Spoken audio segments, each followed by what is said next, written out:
newscounter.এ আপনাদের আরও একবার স্বাগত।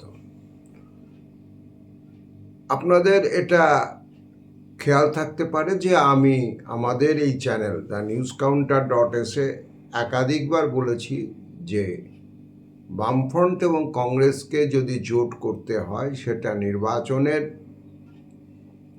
অনেকটা আগে করতে হবে, না হলে পারে এই জোট মানুষের কাছে বিশ্বাসযোগ্যতা পাবে না। পরিস্থিতিটা এখন যে জায়গায় এসে দাঁড়িয়েছে, নির্বাচনের আর 3 মাস বাকি, কিন্তু এখন অবধি কংগ্রেস বামফ্রন্টের সঙ্গে জোটে যাবে কি যাবে না সে ব্যাপারে কোনো স্পষ্ট অবস্থান নিতে পারেনি। মোহাম্মদ সেলিম প্রকাশ্যে একাধিক জনসভা থেকে কংগ্রেসের উদ্দেশ্যে পরিষ্কার বার্তা দিয়েছেন, বিজেপি এবং তৃণমূল বিরোধী সমস্ত শক্তি আইএসএফকে সমেত নিয়ে বামপন্থীরা একটা ঐক্যবদ্ধ লড়াই গড়ে তুলতে চান, যেটা তৃতীয় একটা পরিসরের সুযোগ আরও প্রশস্ত করবে, সম্ভাবনাকে আরও প্রশস্ত করবে। এবং এ ব্যাপারে কোনো সন্দেহ নেই যে যদি আইএসএফ, কংগ্রেস এবং বামপন্থীরা একটা অক্ষে পৌঁছতে পারত, তাহলে পারে মালদা, মুর্শিদাবাদ, উত্তর দিনাজপুর, উত্তর 24 পরগনা, এমনকি দক্ষিণ 24 পরগনাতে অনেক জায়গায় বিকল্প শক্ত প্রতিরোধের একটা কেন্দ্র তৈরি হতে পারত।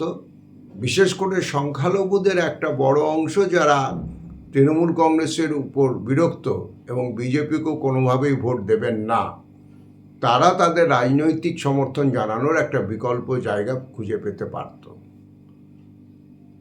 ব্যক্তিগতভাবে আমার কিন্তু এখন এসে মনে হচ্ছে যে বামপন্থীদের জোট রাজনীতির রসায়নের বিকল্প অক্ষ খোঁজবার সময় এসে গেছে।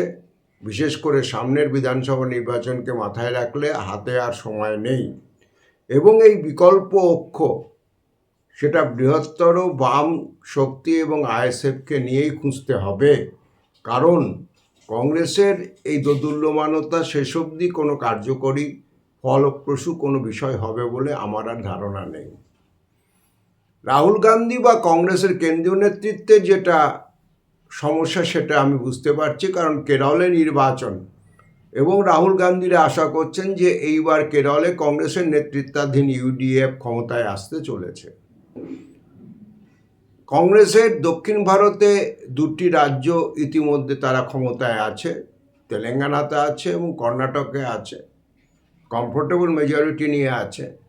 ফলে এই অবস্থায় কেরলে যদি তারা ক্ষমতায় আসতে পারে, তাহলে কংগ্রেসের কেন্দ্রীয় নেতৃত্বের সম্ভবত প্ল্যান হচ্ছে এইটা যে উত্তরের হৃতজমি পুনরুদ্ধারের লড়াই তারা দক্ষিণ ভারতে ঘাঁটি এলাকা তৈরি করে শুরু করবেন। এবং আজকের রাজনীতি মানে টাকা পয়সার রাজনীতি, ফলে রাজ্য সরকার ক্ষমতায় থাকলে টাকা পয়সা জোগাড়ের কিছুটা সুযোগ হয়, সুবিধে হয়, এ ব্যাপারে কোনো সন্দেহ নেই। এবং ইলেকটোরাল বন্ডে আমরা সে বাস্তবতা প্রকাশে এসেছে। গোবলয়ে বা হিন্দি বলয়ে একমাত্র হিমাচল প্রদেশ ছাড়া অন্য কোনো রাজ্যে কংগ্রেস ক্ষমতায় নেই। বিহারে পূর্ব ভারতের মধ্যে সেখানে একটা সম্ভাবনা ছিল জুনিয়র পার্টনার হিসেবে থাকবার, সেটা হয়নি। ঝাড়খণ্ড তুলনামূলকভাবে ছোট রাজ্য, সেখানে আছে এটা ঘটনা, কিন্তু মূল যে হিন্দি বলয় সেখানে কংগ্রেসের অবস্থান যথেষ্ট নড়বড়ে। ফলে রণকৌশলগতভাবে রাহুল গান্ধী সম্ভবত এমন কোনো সুযোগ দিতে চাইছেন না বিজেপিকে, যেটা কেরলে এই মুহূর্তে নতুন উদীয়মান শক্তি হিসেবে অল্প হলেও মাথাচাড়া দিয়েছে, যারা এই স্লোগানকে সামনে আনতে পারে যে কেরলে কুস্তি এবং বাংলায় দোস্তি। আর একটা বিষয় কংগ্রেসের মধ্যে কাজ করছে, যদিও কংগ্রেসের মানে বাংলা প্রদেশ কংগ্রেসের বাস্তব জ্ঞান সম্পন্ন কিছু নেতা তারা চাইছিলেন যে বামপন্থীদের সঙ্গে জোট হোক, কিন্তু নিচুতলার কর্মীদের অনেকে, বিশেষ করে ছোট ছোট আঞ্চলিক নেতৃত্ব যারা যে কোনো দলের কাঠামোকে গ্রাউন্ডে টিকিয়ে রাখে, প্রতিনিধিত্ব করে, তাদের একটা সম্পূর্ণ অন্য ধরনের সমস্যা দেখছিলাম, যেটা বামপন্থী দর্শন বা বামপন্থী রাজনীতি যারা প্র্যাকটিস করেন তাদের পক্ষে বোঝা একটা মুশকিল। এই ভোটের সময় দিল্লি থেকে এই ধরনের দক্ষিণপন্থী বড় দলগুলির জন্য একটা টাকা বরাদ্দ হয় এবং সেই টাকাটা বরাদ্দ হওয়ার প্যাটার্নটা থাকে বিধানসভা পিছু। কংগ্রেসের যদি প্রার্থী 294টা কেন্দ্রেই থাকে, তাহলে কংগ্রেসের কেন্দ্রীয় নেতৃত্ব 294টা কেন্দ্রের জন্যই কিছু কিছু করে টাকা বরাদ্দ করবেন এবং কংগ্রেস কর্মীরা সেই বরাদ্দকৃত টাকাটার দিকে একটা নজর রাখেন। এটা একদম গ্রাউন্ড রিয়েলিটি। এর সঙ্গে আদর্শ মতাদর্শ, জোটের রাজনীতি ইত্যাদির কোনো সম্পর্ক নেই। এখন এই যারা কংগ্রেসের যে মধ্যস্তরীয় মাতব্বররা বলছেন যে 294টা কেন্দ্রে কংগ্রেসের নিজের পতাকা দেখানো হোক, দুজনে যেটা বলছে যে এই নিজের পতাকা দেখানোর আকুলতার পিছনে কার্যত এই নির্বাচনী যে ফান্ডটা আসে সেই দিকে আড়ে আড়ে নজর রাখার ব্যাপারটাও রয়েছে। কিন্তু সব মিলিয়ে পরিস্থিতি যেটা দাঁড়াচ্ছে, সময় চলে যাচ্ছে এবং প্রায় চলে গেছে। এই অবস্থায় বামপন্থী রাজনীতিকে পশ্চিমবঙ্গের বুকে যদি ঘুরে দাঁড়াতে হয়, কংগ্রেসের পিছনে আর সময় নষ্ট করে লাভ নেই। বরং সিপিআইএম নেতৃত্ব অনেক প্রুডেন্ট হবেন যদি তারা তাদের বামপন্থী জোটটা আরও সম্প্রসারিত করেন এবং সেটাকে যদি রাষ্ট্রের লড়াইতে নিয়ে আসেন।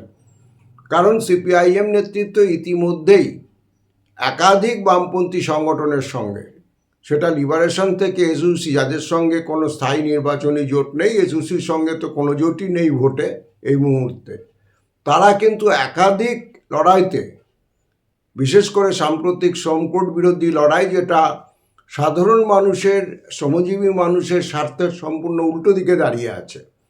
কৃষি আন্দোলনের বিরুদ্ধে, কৃষি আইনের বিরুদ্ধে কৃষকরা যেরকম শক্ত প্রতিরোধ গড়ে তুলতে পেরেছিলেন, কিছুটা প্রতিরোধ করবার চেষ্টা করলেও বাস্তব অবস্থা হচ্ছে এই ভারতবর্ষের শ্রমিকরা কিন্তু তাদের শ্রেণী সচেতনতার জায়গা থেকে এখন অবধি এই শ্রমকোটকে রুখে দেওয়ার মতো কোনো সর্বাত্মক লড়াই গড়ে তুলতে পারেননি। এবং সেই লড়াই যদি গড়ে তুলতে হয়, একমাত্র বামপন্থী বা যারা লাল ঝান্ডার রাজনীতি করেন তাদেরই সেই দায়িত্ব বহন করতে হবে। আমি যেটা বলছিলাম যে এই ধরনের রাস্তার কিছু কিছু লড়াইতে ইতিমধ্যে কিন্তু বামফ্রন্টের বাইরেও যে বামপন্থী দলগুলো আছে তাদের সঙ্গে সিপিআইএম নেতৃত্ব বা তাদের ট্রেড ইউনিয়ন সংগঠন, গণসংগঠনের স্তরে 10টি যে কেন্দ্রীয় ট্রেড ইউনিয়ন নিয়ে তারা চলছেন, সেখানে কিন্তু এই পরীক্ষাটা ইতিমধ্যে শুরু হয়েছে। এবং বামপন্থাকে যদি পশ্চিমবঙ্গে সত্যি পুনর্জাগরণের জায়গায় নিয়ে আসতে হয়, এটা এখন স্পষ্ট হয়ে গেছে সংসদীয় রাজনীতির পাটিগণিতের মধ্যে দিয়ে আর সেটা হবে না। রাজনীতির রসায়নের নতুন বীজগণিতের সন্ধান করতে হবে এবং সেই বীজগণিতের বীজমন্ত্র বৃহত্তর বাম ঐক্যবদ্ধ সংগ্রামের মধ্যে দিয়েই সেই বাতাবরণ জোরালোভাবে ফেরত আসতে পারে। একটা ন্যারেশন সেট করা যাচ্ছে কি যাচ্ছে না, তার উপরে কিন্তু নির্বাচনী ফলাফলও অনেকটা নির্ভর করবে। অনেকেই এটা বলতে পারেন যে বামপন্থীদের এই মুহূর্তে সংসদীয় পরিসরে শক্তি কোথায়। আর 77-এও প্রফুল্ল সেনরা এরকম বলেছিলেন যে বামপন্থীদের শক্তি কোথায়, এবং যে কারণে লোকসভা নির্বাচন ঐক্যবদ্ধ লড়বার পরও জনতা পার্টি বামপন্থীদের বাদ দিয়ে একা 1977-এর বিধানসভা নির্বাচন লড়তে গিয়েছিলেন। সেবারও কিন্তু বামপন্থীরা বলেছিলেন জনতা পার্টিকে যে আসুন আমরা কংগ্রেসের বিরুদ্ধে ঐক্যবদ্ধভাবে লড়াই করি। কিন্তু বাস্তবতা প্রফুল্ল সেনরা বুঝতে পারেননি। ফলাফল যা হয়েছিল সেটা ইতিহাস সকলেই জানেন। 1977-এ বামফ্রন্ট প্রথমবারের জন্য বিপুলভাবে ক্ষমতায় আসে বামপন্থীরা এককভাবে।